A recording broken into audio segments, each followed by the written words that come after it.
लोकसभा निवडणुकीच्या पार्श्वभूमीवरती भाजप मुंबईकरांना अयोध्येचं दर्शन घडवणार आहे। मुंबईतनं रामभक्तांसाठी विशेष रेल्वे गाड्या सोडल्या जाणार आहेत। महत्त्वाची अपडेट आपण बघतोय। अयोध्येमध्ये प्रभू रामाचं दर्शन घेण्यासाठी मुंबईकरांना भाजप रेल्वे गाड्या सोडणार आहे।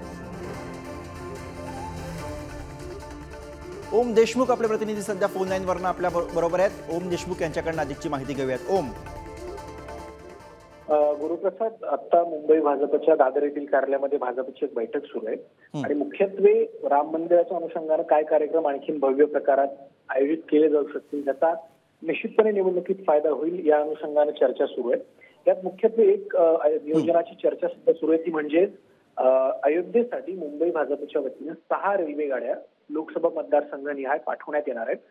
मुंबईतल्या हजारो रामभक्तांना मोफत दर्शन श्रीरामचंद्राचं कशा प्रकारे घडवता येईल या अनुषंगानं 6 विशेष रेल्वे गाड्या सोडल्या जाणार आहेत।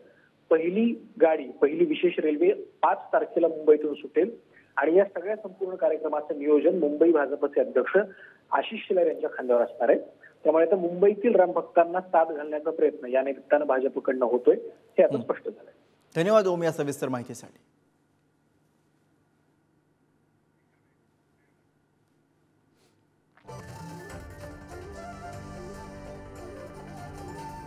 Thank you.